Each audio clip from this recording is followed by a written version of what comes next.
যারা বর্তমানে aluminium disk কিনতেছেন কারণ বাজার থেকে, তারা অবশ্যই একটা জিনিস খেয়াল করবেন। বর্তমানে ডিস্কের মধ্যে এরকম ডাবল কাটিংয়ের প্রবলেম পাওয়া যাচ্ছে। আমরা এটা কারণ বাজার খন্দকার হার্ডওয়্যার থেকে নিচ্ছিলাম। এখানে রাবারটাও ঠিকমতো বসে না, তো আপনারা একটু খেয়াল করবেন। তারা কিন্তু দিয়ে দেয় সবাই, রাবারটা বসতে চায় না। তারপরে ডিস্কগুলো তখন পুরান প্যাকেটে থাকে দেখে আমরা অনেক সময় প্যাকেটে নিয়ে আসি, কিন্তু চেক করা উচিত। আমরা ফেরত দিতে পাঠাইছি, ফেরত নিচ্ছে না।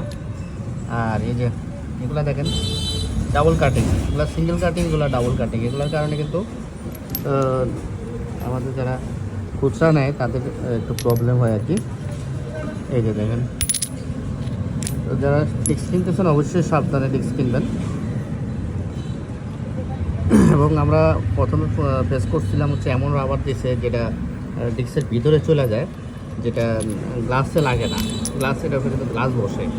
তো আমরা চেঞ্জ করতে পারাইছি, কিন্তু তারা ফেরত নেয় নাই, তারা রাবার চেঞ্জ করে দিয়েছে। আচ্ছা ঠিক আছে, ভাবলাম আমরা ঠিক আছে, কিন্তু তারপরে রাবারগুলো কিন্তু এক ডিস্কে একরকম হচ্ছে, মানে কোনো ডিস্কে ঢুকতে যাচ্ছে, কোনো ডিস্কে জোর করে দোকান লাগতেছে।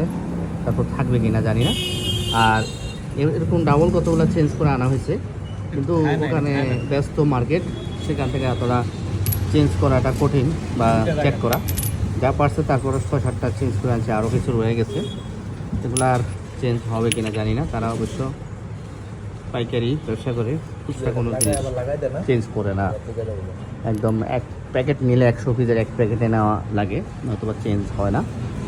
বা 1 ডজন কোনো তালা, আমি এর আগে তালা দিয়ে আসছিলাম 2-3 পিস, বক্সও নিয়ে যাওয়ার দরকার ছিল, কারণ বক্সে 2-4 পিস সমস্যা থাকলে ওগুলো 2-4 পিস চেঞ্জ করে না। পুরো বক্স নিয়ে দিলে হয়তো বা তারা চেঞ্জ করতে পারে, এটা তাদের পাইকারি ব্যবসার কারণে। তো ডিস্ক কেনার আগে অবশ্যই সাবধানে পাইকারি ডিস্ক কিনবেন আপনারা। ধন্যবাদ সবাইকে।